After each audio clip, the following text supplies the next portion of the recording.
Okay, sending invite to my holiday party and... done. Oh, crap. I accidentally sent invite to... What the? Invitation to Putin's holiday party?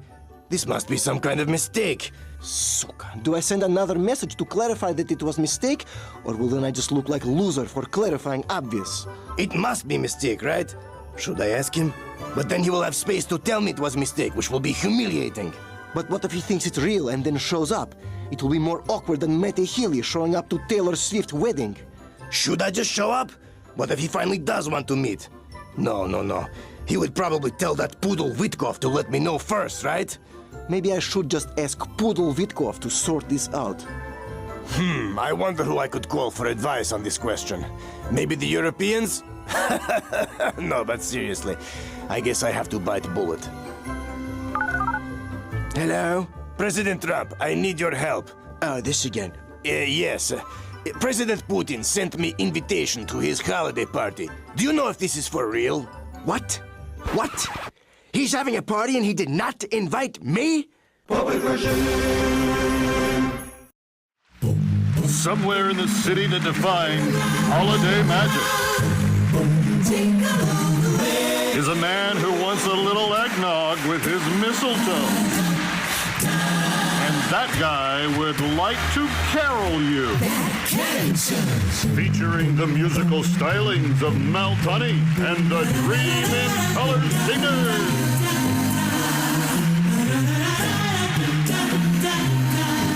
Straight ahead on this edition, movies. Lee Strobel and Bill Cunningham with their latest offerings and the stories behind the narrative. Erica Donalds with an update on America First Education. And Bonnie Keene to describe what Gethsemane Bray is all about. That's straight ahead on That Kevin Show.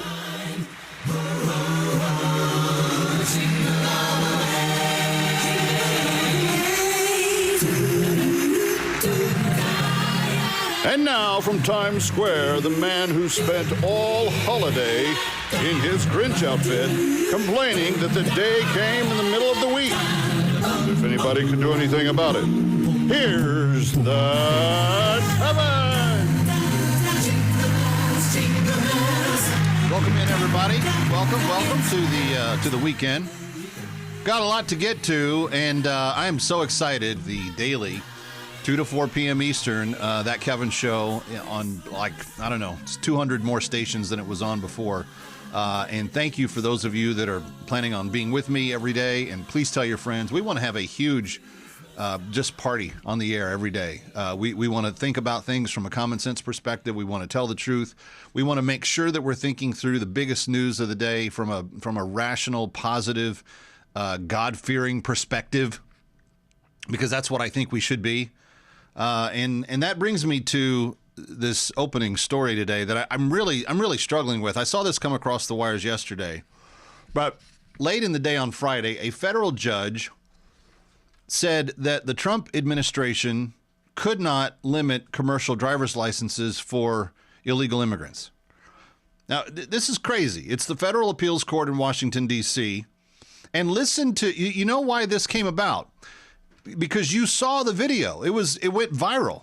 It was that guy, that truck that pulled the U-turn in the middle of the freeway, and he killed a family and messed up traffic for miles. It was hideous. Well, Harjinder Singh, who is an Indian citizen, started to say idiot citizen. No, he's an Indian citizen who entered illegally into the U.S. from Mexico in 2018, pleaded not guilty to 3 counts of vehicular homicide and 3 counts of manslaughter after jackknifing his truck during an illegal U-turn that caused a van to smash into the side of the tractor trailer. That's what he got arrested for. But here's what the court did. They found that the federal government did not, quote, follow proper procedure when creating the new rule or explain how the rule would promote safety. What's the rule? To limit illegals getting truckers' licenses. Because evidently now it's not common sense to give illegals truckers' licenses. But listen to this. This is who they want having a license.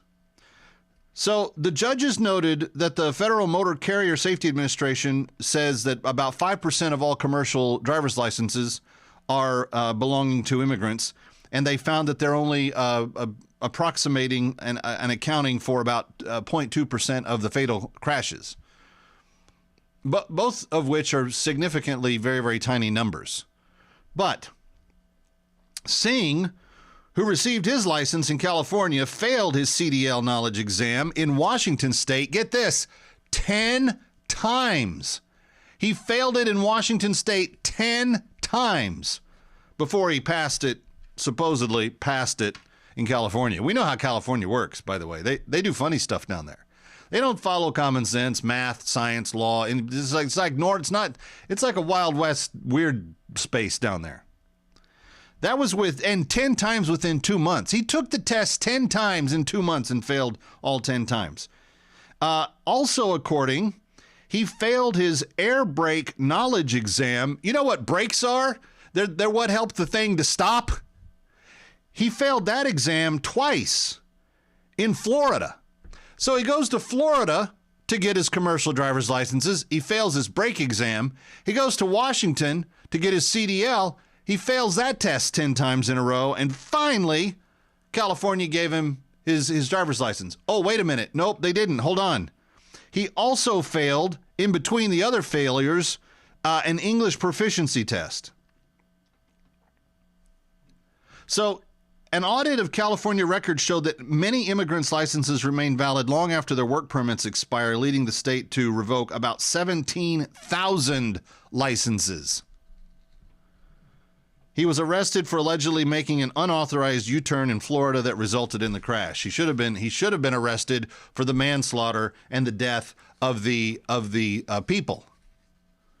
The new DOT restrictions would allow immigrants who hold 3 specific classes of visas to obtain licenses valid for 1 year, though the rules would disqualify about 10,000 of the 200,000 current immigrants with CDLs. The rules would not be enforced, meaning drivers could keep their licenses until they expire. But a judge said, you know what? I know Trump administration. This guy failed his CDL 10 times, failed his English proficiency test, failed his brakes test. He's just failing all over the place at this truck driving stuff. But because you're mean, because you're a big, mean, nasty meanie, we're going to make sure that you can't take his license away. Secretary of Transportation Sean Duffy announced in October the administration is now going to withhold about $40 million from California over its refusal to enforce English language requirements for truckers. Do you think that it might be a smart idea there, Mr. Gavin Newsom, to have your truck drivers that you're putting out on the road in huge behemoth machines that are, in traffic with everyday people? Do you think it's a good idea that they be able to speak English? That they be able to read the signs, that they be able to understand where they're going? I'm sure that part of Harjinder Singh's defense was he didn't understand it was an illegal U-turn because he didn't speak the language. No speak English. This is not how it should go. This judge is out of control, as are many of the judges that randomly seem to want to just punish the Trump administration just because they don't like them.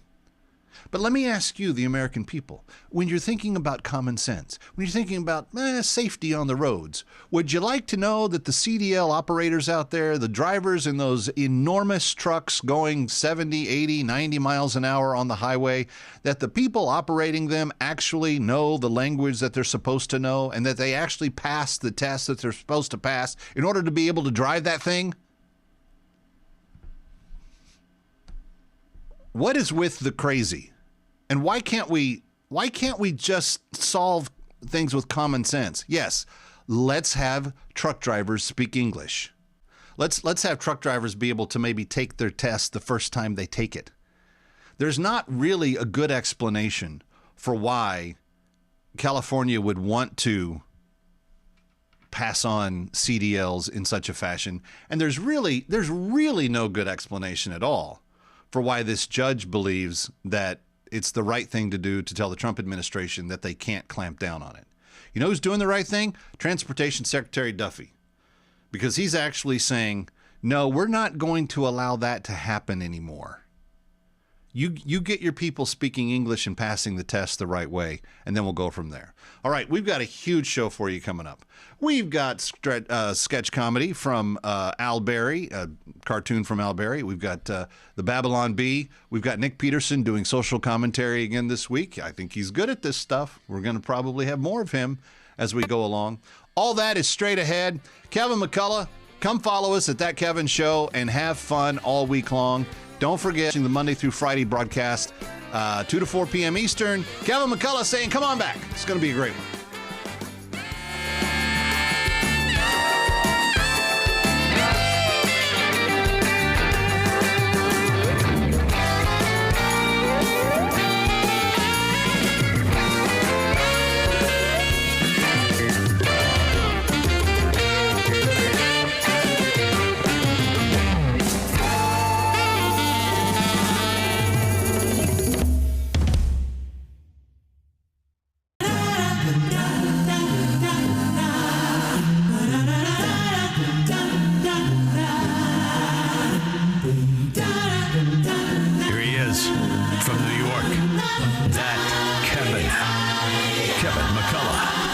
Times Square. It's Kevin McCullough. Always pleased to have you with us. That Kevin Show, thatkevinshow.com for everything, including a listing of local stations near you. Again, the new radio footprint. We're in places we weren't before, so thank you for joining us here in this first month.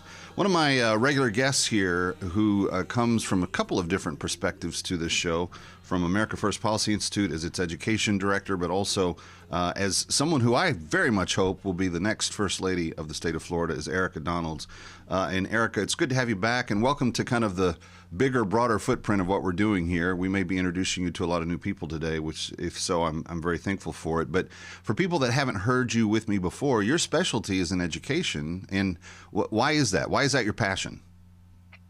Well, I started out just as a mom, interested in education, like many moms, for my own 3 boys, and found out how broken the system is. I ended up running for school board to try to fix it, and found out even more how broken it is. So I've been advocating for education policy at the state level and nationally for about 15 years now, trying to break the education monopoly and give every family the education freedom they deserve. One of the things we have talked about kind of relentlessly in the last 24 months has been the future of the Department of Education. It feels like we're about to have something big maybe happen or change there. What would you like to see if, in fact, the administration says it's time for the Department of Education to go away? Well, President Trump promised numerous times on the campaign trail that he was going to get rid of the Federal Department of Education. And within just a few months of being in office, Secretary McMahon has done so much to keep that promise on behalf of the president, eliminating half of the employees, and moving responsibilities off to other agencies, most recently with interagency agreements, including a huge shift of workforce-related programs to the Department of Labor. Makes the most sense. That's where these education programs would belong. But she's got a little bit more work to do, although we've made incredible progress. Well, I don't think a lot of people understand this if they're new to the conversation. Because when you say you want to get rid of the Department of Education, people that are uninitiated say, well, why would you want to do that? Education's a good thing. But the truth is, this is a department that's kind of never had like a solid vision for what it's trying to accomplish. The results have been worse for American students every year it's been in existence. And it's a bloated democracy that you've just pointed out probably should have whatever work is actually doing being done by departments that are better able to handle it. Is that a fair summary of where they're at? Absolutely. People need to understand that the Federal Department of Education has never educated a single child in its 45 years of existence. We've spent over $3 trillion, and academic performance has stagnated or declined. All it does is push papers and funding down to the state level where the responsibility should lie for both academic performance and the accountability for schools. Right now, the Federal Department of Education, despite its massive bureaucracy, is not doing much of anything to improve student outcomes or even ensure that students are receiving the services that are promised by federal law. And that's why the president and Secretary McMahon want to return education to the states, to give responsibility to the states, and so that voters like me and you, moms and dads, know where they need to go to hold people accountable if the education system is not serving their child well. Well, the truth is, and we kind of know this instinctively, but the data bears it out, I believe, that the closer the voter is to the decision makers in proximity, geographically, actually, the stronger the performance of whatever department that it is. So, if you need your garbage picked up in your local village, getting the federal government to try to address that is really useless. Same thing with education.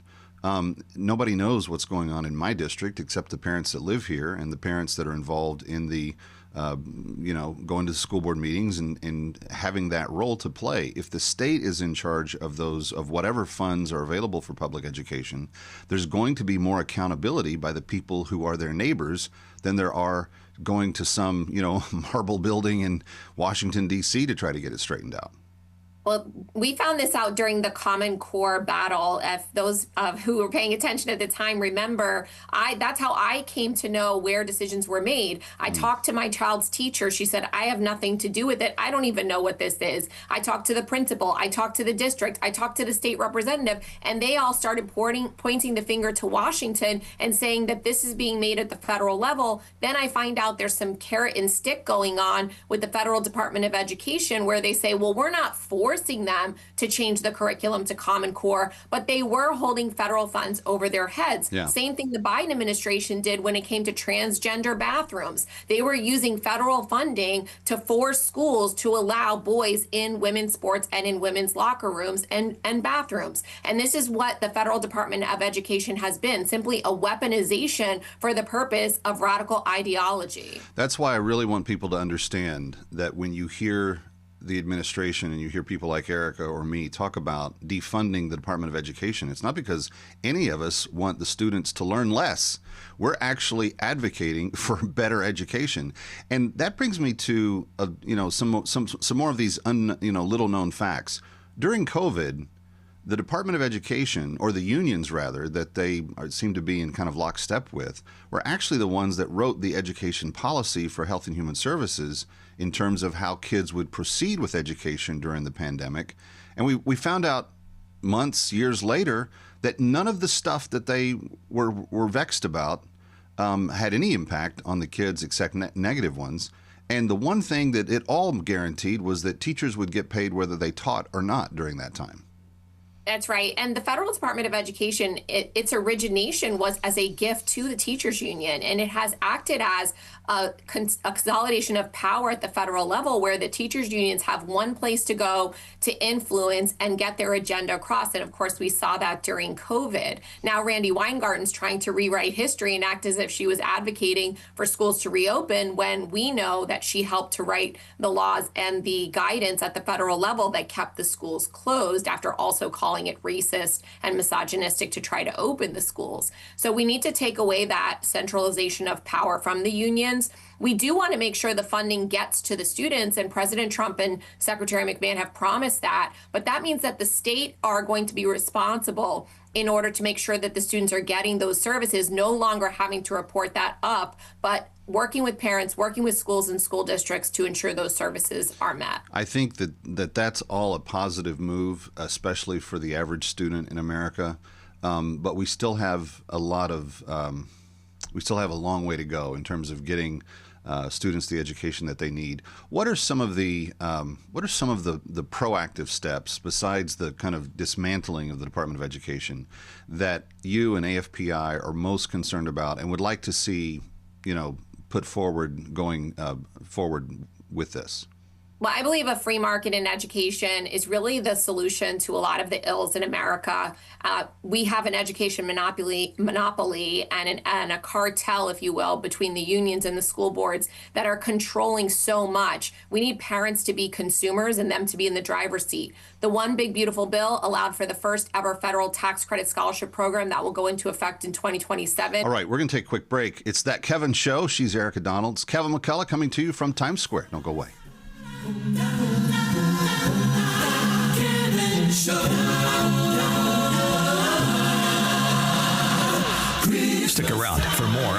That Kevin. Next.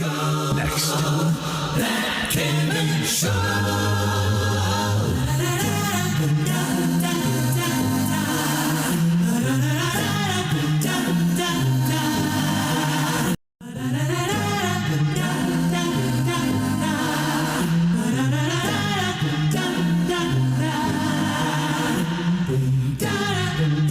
Here he is from New York. That Kevin McCullough. Welcome back to Times Square. Kevin McCullough, glad to have you with us. It's That Kevin Show, thatkevinshow.com for all things related to it. Erica Donalds is back with us. And Erica from America First Policy Institute, heading up their educational efforts there, educational reform, educational freedom. There's a lot of terms you're not used to hearing with education. We're trying to make that more in vogue, actually. So Erica's doing a great job on that. Recently, there was a Wall Street Journal op-ed that was published whose headline was College Students Who Can't Do Elementary Math.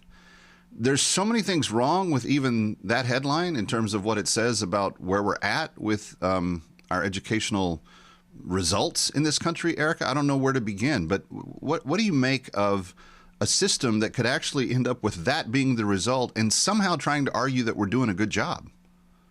We've been hearing this from data and anecdotally for many years now, college professors saying that the students that they're getting are unprepared for that next level of education. More and more remedial classes are being required, about a third of students having to take some sort of remedial classes because they are not ready for college level work. In this case, it is astonishing, the data that's coming out of UC San Diego. I mean, 87%, only 87% of these college students could do first grade math. That means that 13% of students who were accepted into UC San Diego cannot do first grade math. Wait. First grade is addition and subtraction.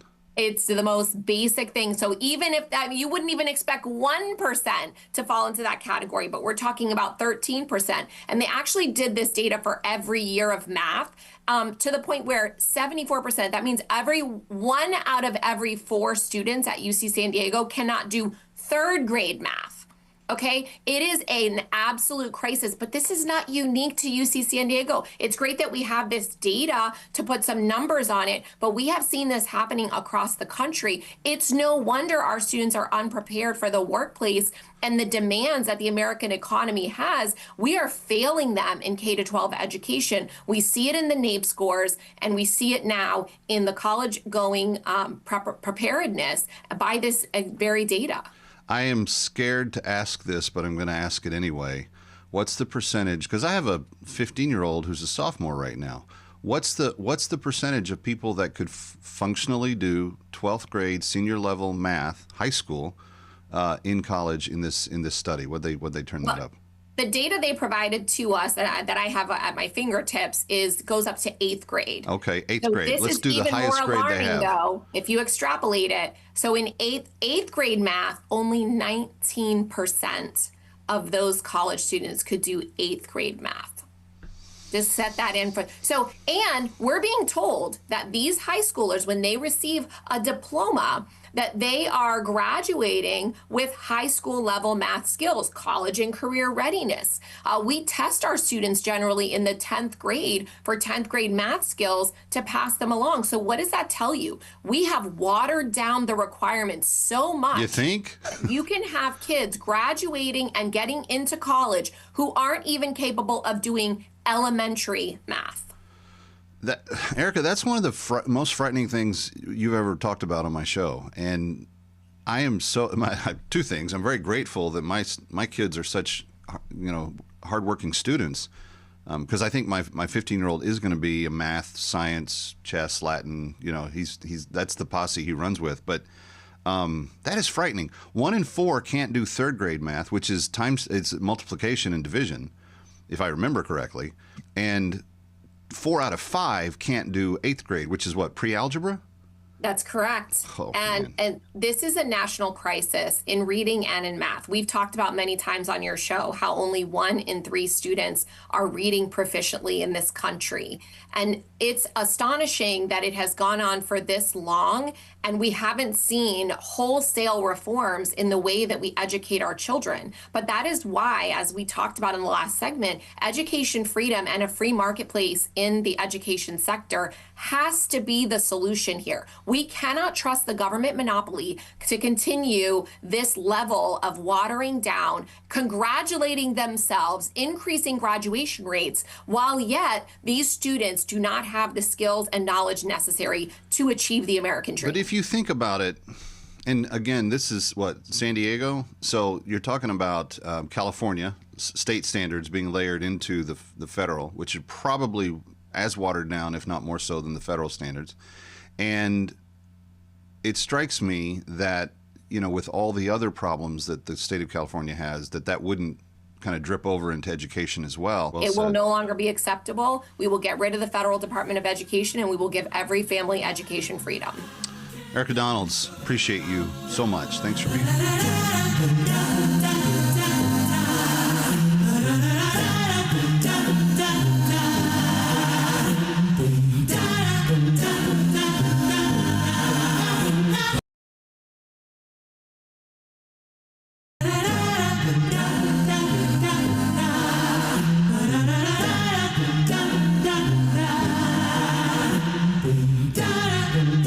Here he is from New York. That Kevin McCullough.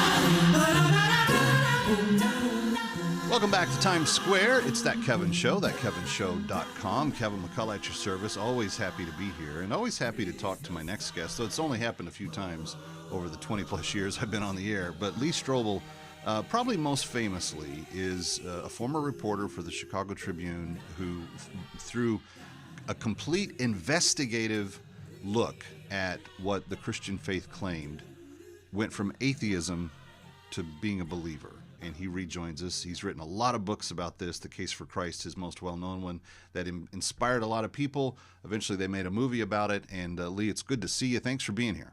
Hey, my pleasure, Kevin. Always great to talk with you. It's a great opportunity. You're writing books and you're making movies Yeah. as your kind of full-time passion now. You were in ministry when we knew each other back in the Chicago days.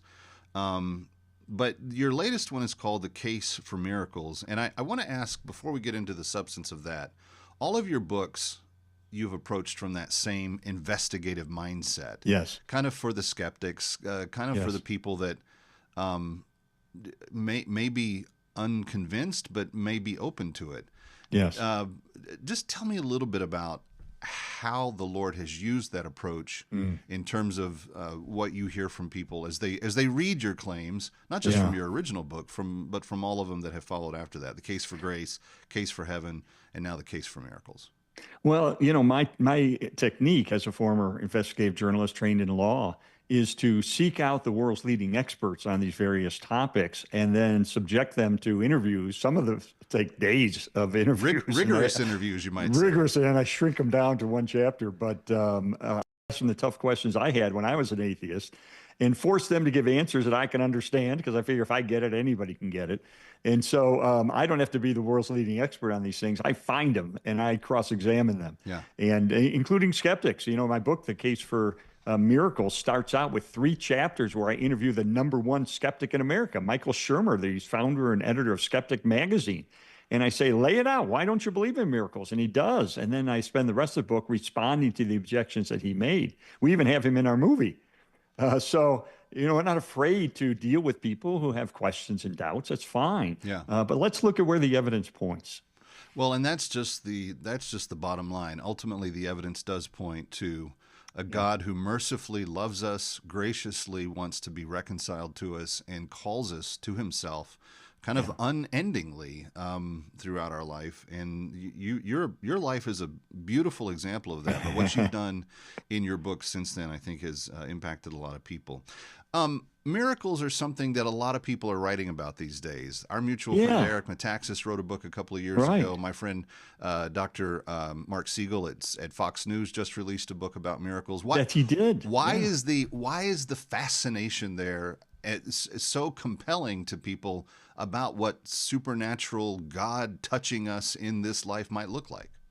I think part of it is because we've now got investigators who are checking out these miraculous claims and documenting them, many times in peer-reviewed medical journals. So, in other words, the kind of miracles we deal with in my book and in the movie are miracles that you don't just read on the internet and wonder, could that be true? It's not just somebody driving down the street and saying, it's a miracle, I got a parking spot. Yeah. I mean, these are cases that have been documented by multiple medical researchers and many times published in medical journals. I'll give you an example. There's a woman who was blind for 12 years with an incurable condition, juvenile macular degeneration. She went to a school for the blind. She learned to read Braille, and she married a Baptist pastor. One night, they're getting ready to go to bed. He puts his hand on her shoulder. He begins to cry. He begins to pray. And he says, Lord, I know you can heal my wife. I know you can do it. And I pray you do it tonight. And with that, she opened her eyes and saw her husband for the first time. That after years of darkness, I opened my eyes. I could see perfectly. It's a miracle. And the first thing she got to see was her husband's face, which was Isn't that amazing? I'm getting the chills just hearing I you tell know. that story. I know. Now, But let me ask you that this. case was documented, by the way, by multiple medical researchers and published in a peer-reviewed medical Right. journal. Well, macular degeneration is physically able to be documented. Like you can tell that Yes, that's happening. absolutely. So the fact that she can then go Be sighted is, instantaneously healed. yeah. Yeah. So let me ask you this, because I think some people, I struggle with it. What's the difference between God answering our prayer, Yeah. just in like, or let me better put it this way: are all answers to prayer in essence miracles? That's a good question. You know, I think a miracle technically is defined as an event brought about by the power of God that's a temporary exception to the ordinary course of nature. Okay. For the purpose of showing that God has acted in history. So technically, I think a miracle is something that is an intervention that intervenes in the natural laws. I don't know that every answered prayer, you're right. In a sense, it's miraculous, but not technically a miracle because it may not be something that violates the law of gravity, for instance. Well, I or wanted to some other verify law. that because what I want people to understand is you're not talking about a bunch of colloquial stories of people Right. that prayed for this and then it happened. You've gone into the scientific here, and you're That's right. documenting stuff that's really going to be amazing.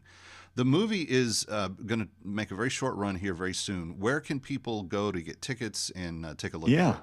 Yeah, you can see the trailer and get tickets, put in your zip code at thecaseformiraclesmovie.com. I'll repeat that a couple of times before we're done. Thecaseformiraclesmovie.com. The Case for Miracles, all one word, movie, add that one too, .com. Thecaseformiraclesmovie.com. Lee Strobel, my guest. Lee, the obsession with the bigger substance. Gen Z, I hear talk a lot about wanting to really try to figure out what's true. My Yes, pastor on a regular absolutely. basis talks about how, as a pastor, many up till just a few years ago, when he would be at his kid's lacrosse game or whatever, people would come up and say, "Hey, Ryan, what are you doing now?" And he's like, "Well, I'm a pastor." They kind of slink away, like, okay, whatever. But that's in the New York tri-state area here. There's different kind of modes Sure. across the country. But in recent years, when they come up and they talk to him, they say things like, "Hey, we need more of what you guys are doing. Hey, tell me more about that." Yeah. A couple have said, "Can I come to his church?" Is there, from your sense of being out and around, are we in a moment right now where it seems like the Spirit of God is working, and maybe miracles are a sign that are going to be used to help people, ask those bigger questions? I think so. I think God is stirring something in our culture. thecaseformiraclesmovie.com, thecaseformiraclesmovie.com, and take some friends, take a whole Yes. boatload of people. For more of That Kevin. Next.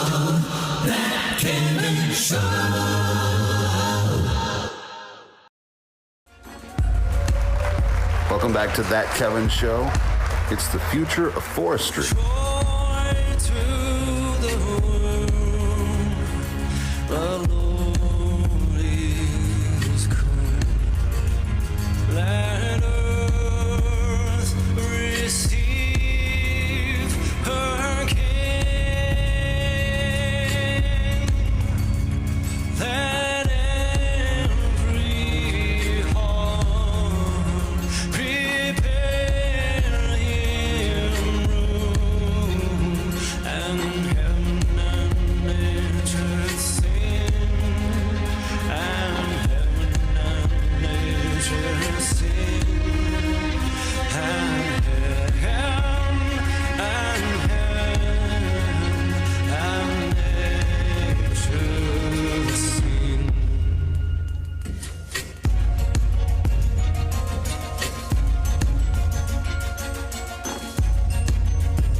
that is the good news that we share at this season everywhere. Those of us that know the true hope and joy of Jesus is coming, what it means, eventually our redemption through the cross. It's all a big, powerful message, but it's because of those tiny little shoulders that he took the weight of the world upon. When he was a baby, he's carried us for you and me since.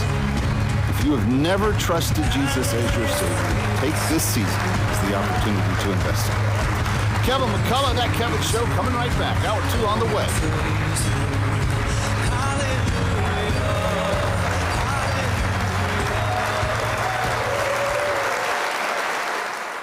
Everybody could be in the room watching our professionals like Mitch Bradley, Admiral Mitch Bradley, and others at JSOC and SOCOM and other commanders. The deliberative process, the detail, the rigorous, the intel, the legal, the evidence-based way that we're able to, with sources and methods that we can't reveal here, that make sure that every one of those drug boats is tied to a designated terrorist organization. We know who's on it, what they're doing, what they're carrying. All these white bales are not Christmas gifts from Santa. This is drugs running on 4-motor fast boats or submarines that we've also struck. No one's fishing on a submarine. And I have empowered them to make that call. Now, the first couple of strikes, as any leader would want, you want to own that responsibility. So I said, I'm going to be the one to make the call after getting all the information and make sure it's the right strike. That was September 2nd. There's a lot of intelligence that goes into that, building that case and understanding that, a lot of people providing information. I watched that first strike live. As you can imagine, at the Department of War, we got a lot of things to do. So I didn't stick around for the hour and 2 hours, whatever, where all the sensitive site exploitation digitally occurs. So I moved on to my next meeting. A couple of hours later, I learned that commander had made which he had the complete authority to do, and by the way, Admiral Bradley made the correct decision to ultimately sink the boat and eliminate the threat. He sunk the boat, and eliminated the threat. Somewhere in the city that defined holiday magic is a man who wants a little eggnog with his mistletoe. And that guy would like to carol you. Featuring the musical stylings of Mel Tunney and the Dream in Color Singers.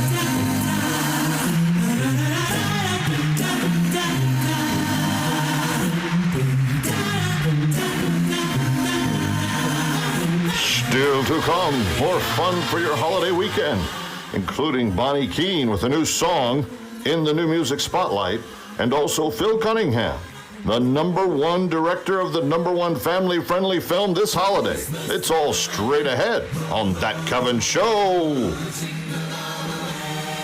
And now, from Times Square, where holiday cheer competes daily with those aggressive pigeons, here's That Kevin! I'm Kevin McCullough. Happy weekend, everyone. The only place where the news is stranger than late-night comedy and somehow even less believable. We begin with the Vice President of the United States, J.D. Vance, proudly announcing that his marriage is as strong as it's ever been, which is exactly the kind of thing you only say publicly when it's definitely strong and absolutely not because your spouse just found your browser history in Washington politics. This is known as the Public Display of Affection Act of 2025. Meanwhile, Representative Alexandria Ocasio-Cortez has gone radio silent on whether she plans to revise her end-of-the-world prediction. You know, the one where we all explode in a ball of carbon around, well, right about now. When pressed for comments, aides said she's very busy checking her watch, waiting for the oceans to rise and polar bears to file their lawsuits. On the health front, Simon Cowell, the man who has made millions by judging other people, says he's aging backwards thanks to a controversial blood rinsing procedure. Yeah. Doctors warn that side effects may include looking suspiciously younger than your last season on television and waking up being Benjamin Button. In entertainment news, George Clooney once tricked Hollywood royalty into believing that Bill Clinton prank called them, which is hilarious until you realize for the most of the 90s, Bill Clinton basically did prank call all of America. The D.C. pipe bomb suspect appeared in court today, or this week rather, with the family cheering him like he'd just graduated from clown college. CNN's Jake Tapper briefly called the suspect a white man right before showing a photo of someone who, well, wasn't. Somewhere journalism professors wept, then updated their syllabus to include step 1, look at the picture. The federal government rolled out a new Christmas tree savings plan because nothing says fiscal discipline like discount pine. You're going to throw it away in 30 days while the national debt climbs another $1 trillion. A new study says America's most stressful airport is all of them. But one was crowned the champion due to its unique blend of long check-ins, departure delays, and TSA agents who haven't seen things they can never unsee. Finally, California has escalated its war on grocery bags, now banning reusable ones. State officials insist they are saving the planet, one increasingly expensive trip to Whole Foods at a time. For Assignment Desk Weekend, I'm Kevin McCullough. Letters go out in the fall, so I'm always eager to read about the kid adopting me. I like to get different kinds, like a collect all 10 kind of thing. I'm still missing Mexican. Boys usually want boy elves, and they name us cool stuff like Shredder or Thor. And the girls, well, the girls want girl elves. Usually. My name is Sparkles, and I'm an elf on the shelf. What's our ideal family?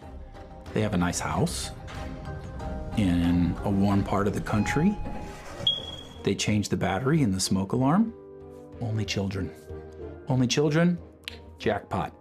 The fewer the kids to watch, the better. Nobody wants like the Duggars or Mormons. My first contract was in '05. I shipped off to my first interaction with people. I was adopted by a wonderful Pentecostal family. They spoke in fast tongues and they were always dancing and very charismatic. Come to find out, they were actually just Puerto Rican. This is a photo of me with John Cena. He's a tough one to meet in person, so I had to sign up for Make-A-Wish. Celebrity households can be hit or miss. I knew an elf who got Bill Belichick's household last year, which we thought was weird since he doesn't have any young kids.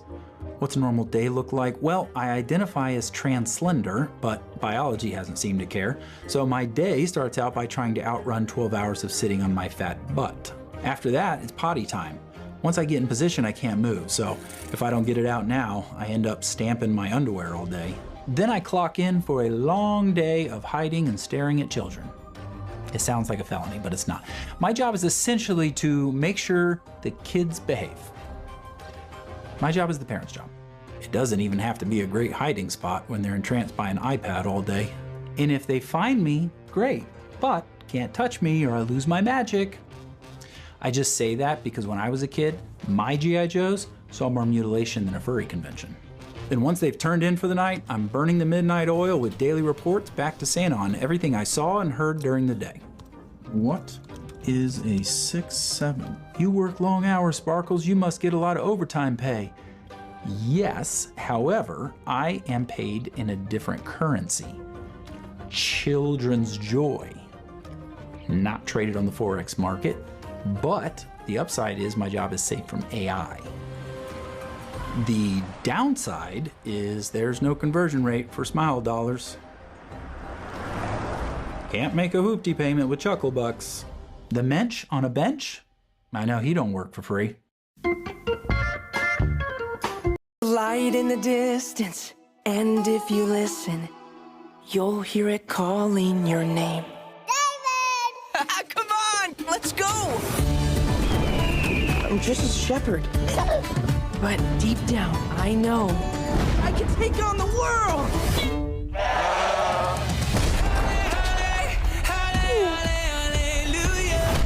There is a darkness over the land. Our enemies will strike once more. Imagine the biggest warrior you have ever seen. Okay. Now imagine somebody ate him.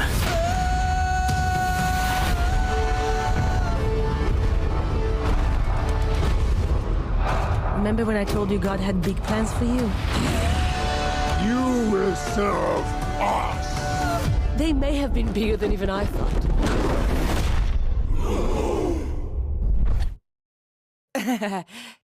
Would you mind?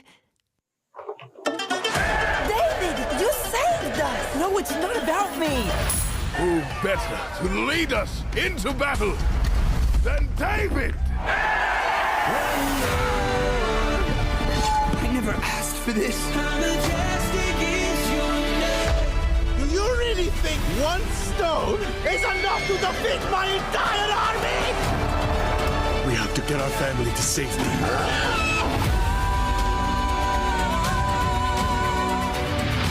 This is all my fault. The people are divided, David. I am trying to reunite us.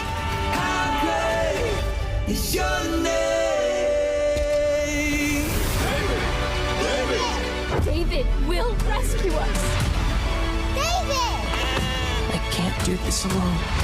I trust my shepherd to look after me. David! Where are you going? To bring our people home.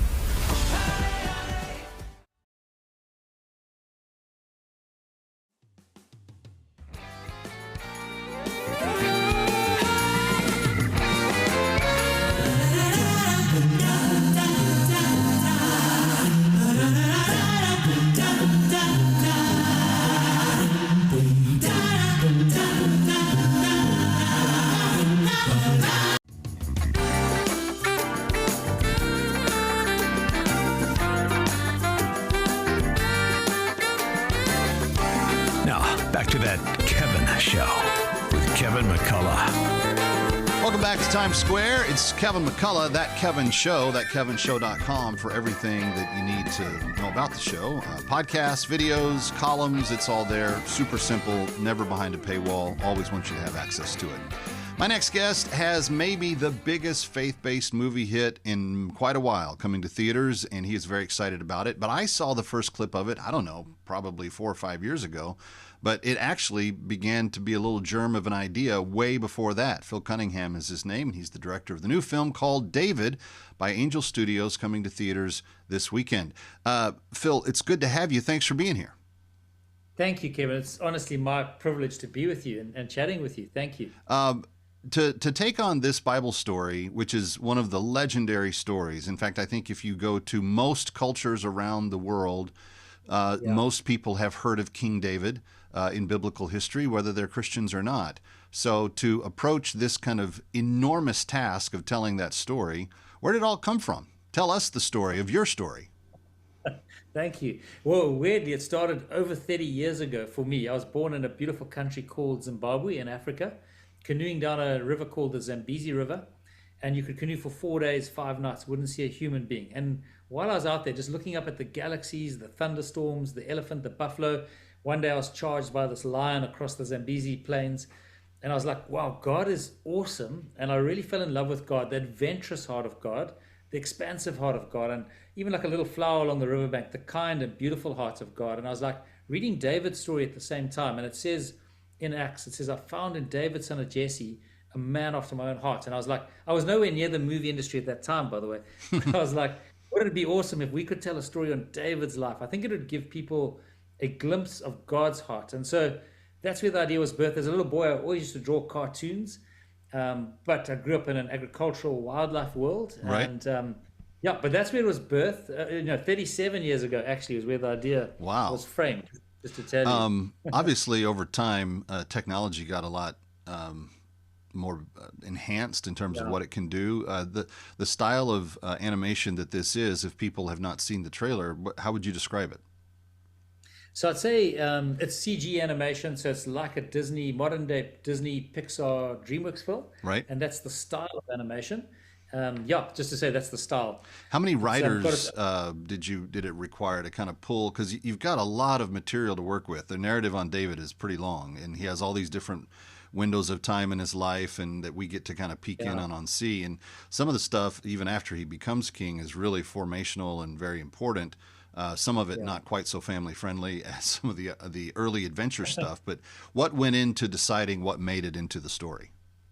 That's amazing. I mean, just to say, it's a huge team effort animation. So on this film, I'll get to the writing, but nearly 500 people over 10 years is how long we've been actually making the film. Wow. In over 32 countries around the world. And one of my huge passions is quality. So it's just quickly to give you a story, walking through Paris with Jackie, my wife, we were looking up at the Arc de Triomphe and just looking up at the scale of it, the attention to detail. And as a filmmaker, we were like, oh, wow. If you look at the rest of Paris, you've got office blocks and factories.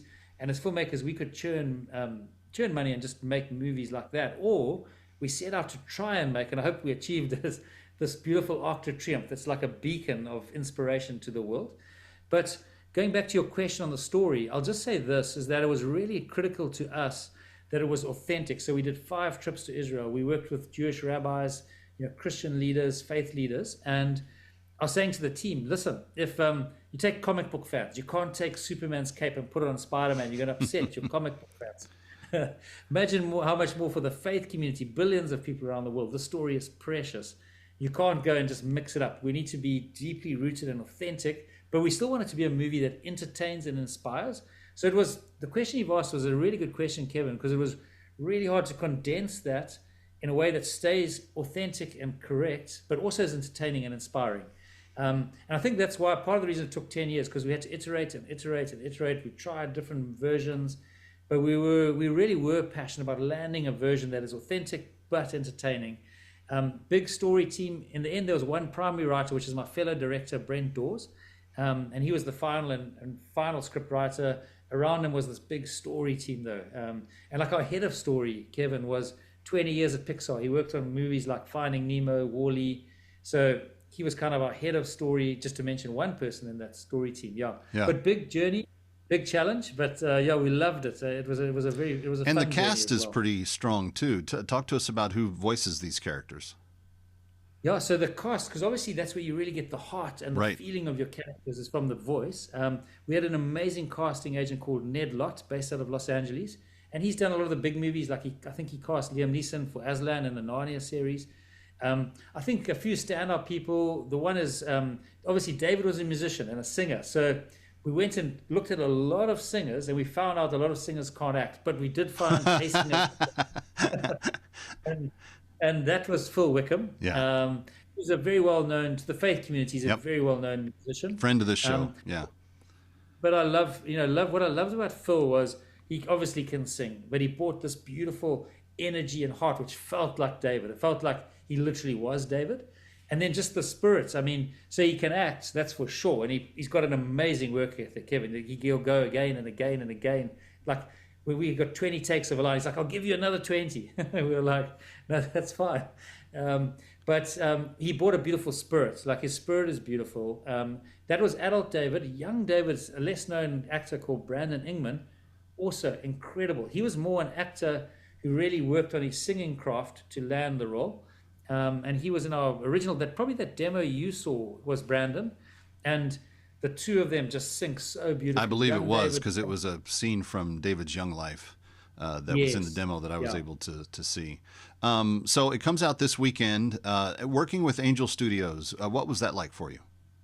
Oh, amazing. I just think for this movie, I'll tell you why. So the studio that we own is called Sunrise Animation Studios in Cape Town, although we've got people around the world. So that's the studio that made the movie.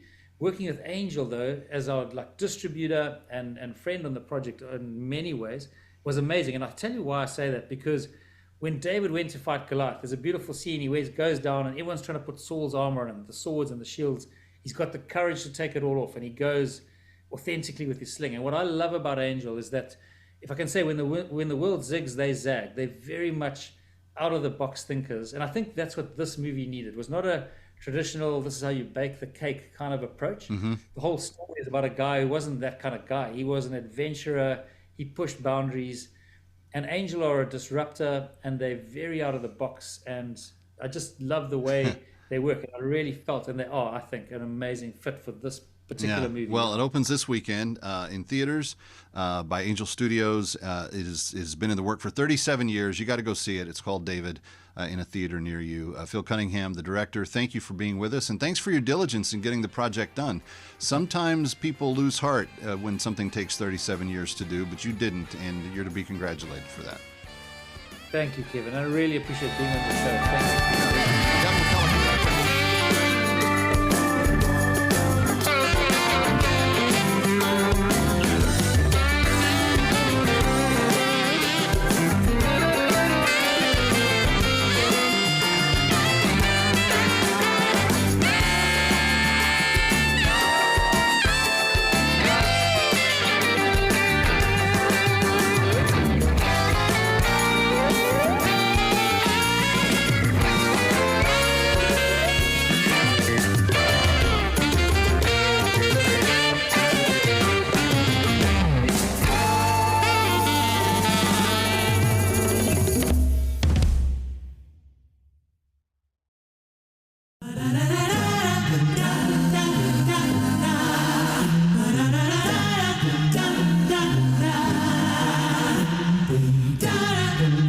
Here he is from New York. That Kevin McCullough. Welcome back to Times Square. It's Kevin McCullough, That Kevin Show. Everything found at thatkevinshow.com. Very glad to have you with us. And as we've been talking through this holiday season, going back even just before Thanksgiving, but all the way through, you know the passion that I have at this point in the year to help actually bring liberated slaves home from captivity. And we've been partnering with Christian Solidarity International and someone else that I didn't have any idea that was also passionate about this until she just released a new song and a new video related to this, and was told by the brass at CSI. They said, "Hey, do you know Bonnie Keene?" And I said, "Well, kind of. She sang on the jingle for the show," and she now joins us. Bonnie, it's good to have you here. Thank you for being here. Kevin, thank you so much for having me on. It's really an honor. I'm so excited to be here. Now, for Thank people you. that go, Bonnie Keene, where do I know her from? Well, every Christian record in the 1980s has your vocals on it, backing, people like Steve Patty and who knows, Steve Green, Larnell Harris, a whole ton of them. And of course, First Call was the name of that group. Our mutual good friend Mel Tunney kind of pulling you guys together. And I want to talk about a ton of different things with you, but I want to focus in on the most important one first, and that is you have had a passion birthed within you to set slaves free and to tell people about the work of what CSI is doing. What was it about that grabbed your heart? Well, I think over the last few years, I've just been watching more closely the persecuted church around the world. And I'm just blown away by how many are suffering and dying for their faith every day. And a lot of the media doesn't cover that in the US. And I'm like, how can I raise awareness about that? Because as the family of God, we really, I think, have a responsibility to be aware, to pray at least, but to speak about and to be part of helping them. I just am so excited about what CSI is doing around the world. And I wrote a song on my new project called Gethsemane Brave.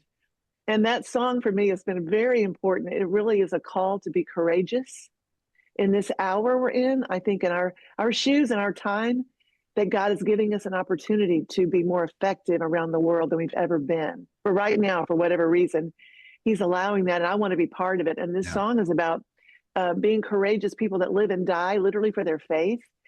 Because I'm a very cushy person. I've got a cushy life. I've never really suffered for my faith like that. But we have many, many Christians dying and dying with praise on their lips. Yeah. But how can we set them free? So I'm thrilled to be partnering with CSI, just to be one of the people that's able to speak about this. I love what you're doing. The thought of freeing slaves, literally freeing lives from slavery, just kind of makes my heart soar. It makes it really pump harder. So I really appreciate you asking me about it. Well, it's an honor for us. It's one of those things where when I first heard about what CSI was doing, and it's probably 12 years ago, it was hard for me to get my head around the fact that there were Yeah. actually still slaves on planet Earth. Because, Yes. Wilberforce and abolitionism, Right. We don't think about that. We've conquered all that, right? Right, No, supposedly. in reality, there are more Yeah. slaves in captivity now than ever in human history. Right. And Exactly. the problem for us, particularly in the West, is that we're just too shielded from all of it. We don't have to look at things we don't want to look at anymore. Everything's on demand. Everything's Right. easy. Everything's convenient. And we can shove all the ugly, uncomfortable stuff under the rug if we want to. And when they really kind of peeled the onion back and said, "Hey, Kevin, look in here and see what's going on," it was just heart-wrenching. And then so that was my first introduction to CSI. And then during COVID, I'm doing the show from my house, my radio studio set up, and my kids, who of course aren't in school because it's COVID, right, are listening to Dad go off, on this slave issue. And some of them were in grades where they were starting to touch on that in American history. And they cornered me after the show that day, and they said, "Dad, what are you talking about?" And I told them, and they said, "Well, what are we doing about it?" Wow, there's the question right there. Well, we give each month, and Yeah. they said, "How much?"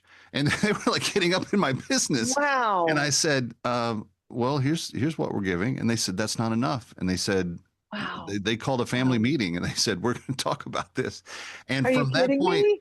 to now, we've tried imperfectly. There's been a few times where we've missed, but this year we've been able to do a little bit more. But the goal for the McCulloughs is to free one slave every month, indefinitely, until they're all home, which at the peak in Sudan, there were about 185,000 women that were held captive.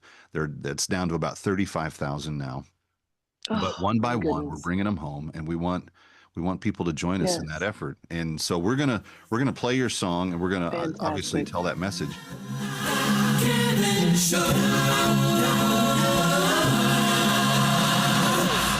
Stick around for more of That Kevin next. That Kevin Show.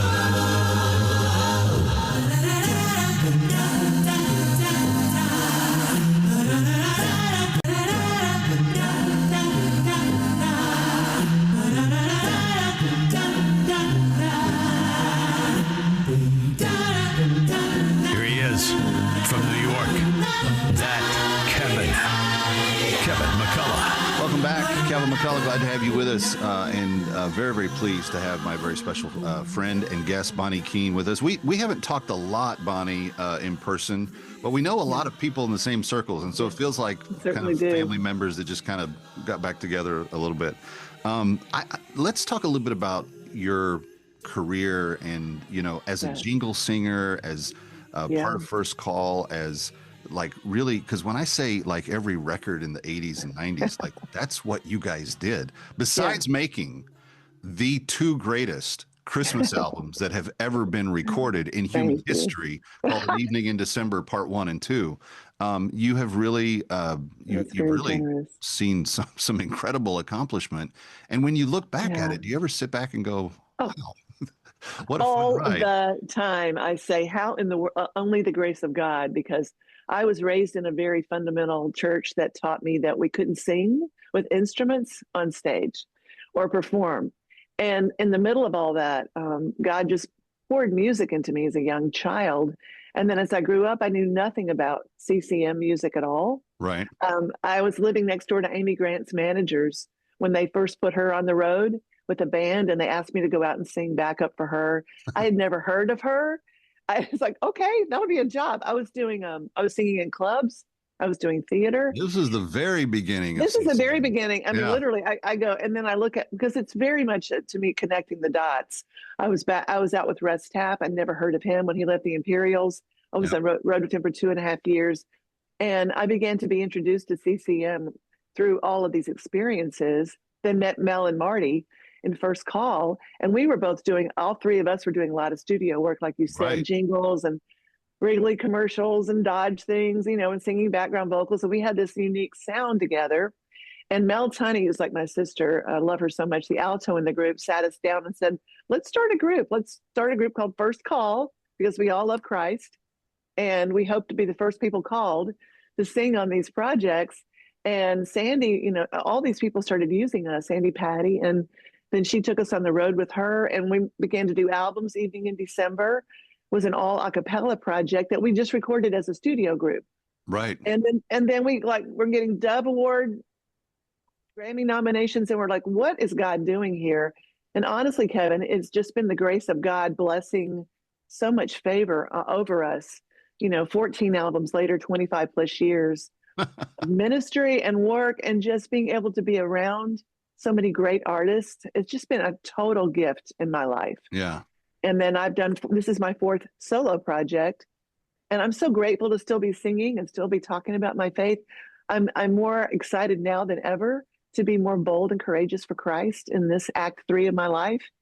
And I'm just on fire more than ever right now. I feel like sometimes it's like the verse in the Bible where Jeremiah said, there's a fire in my bones. I just can't be quiet. So I'm very, very grateful. It's not a bad fire to have. No. Talk to me about, we've touched on it. Gethsemane Brave is part of that project. You've got another song that addresses trafficking, but what was the vision for what you wanted to get across in this new one? In Gethsemane Brave, and on the album as a whole, on the whole album. I didn't anticipate this album. It really came again as a gift to me. Larry Hall, my producer, he and his wife Susan, she has since passed from cancer, but they came to me in 2021, and Larry said, "It's been a while since you've done an album. Let's do one." And I said, "Really?" And I was just going through a really tough season. Everybody, I think, went through a unsettling time during COVID. Ugh.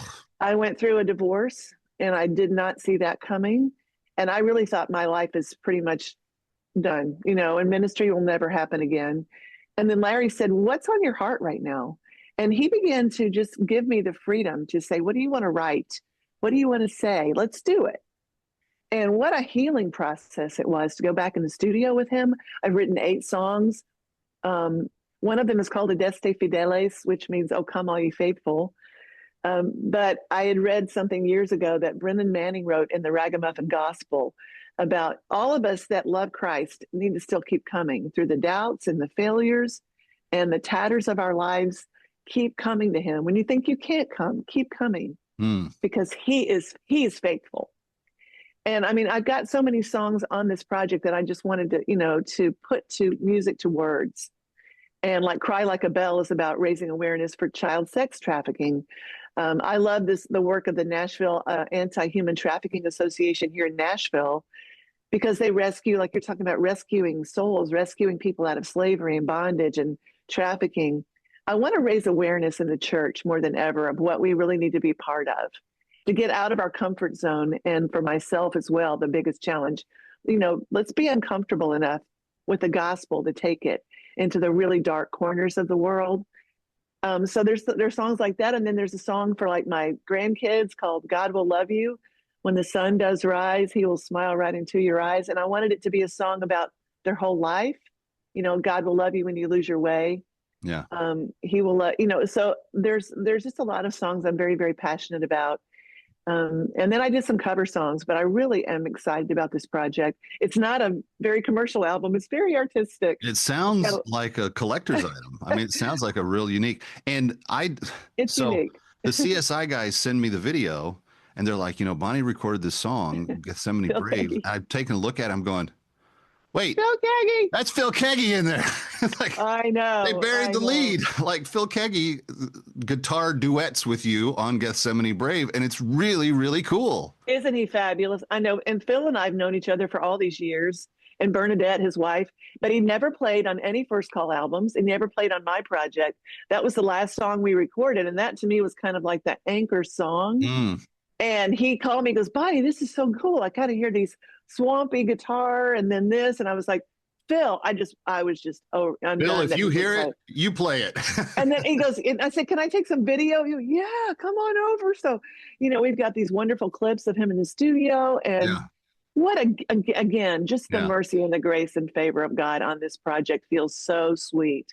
And for those of you listening or watching, Phil Keaggy just happens to be the greatest guitar player in human history. So sad, so deep Paul McCartney by Eddie Van Halen. Yes. So, And Paul McCartney, like he's world renowned and one of the most humble beautiful souls you would ever meet. Truly. So the Lord is good. The Lord just takes, every season we're in, just, it's not over yet.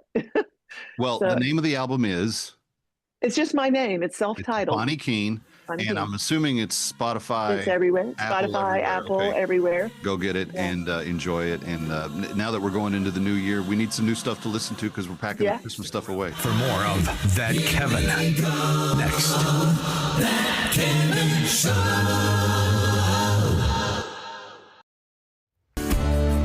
Welcome back to That Kevin Show. Rounding us out today, Bonnie Keene and Phil Keggy, Gethsemane Brave. I know my Jesus in the mercy of a morning hour. His word runs through me with the promise of His saving power. He leads me quiet by streams of a living peace. He fills my longings, sets my restless spirit free. Will I trust in the darkness when it costs something more? Till I weep in the garden, pray as He prayed, drink the cup, taste like the grave. Till I share in His sorrow, finally say, I'll live and die Gethsemane brave.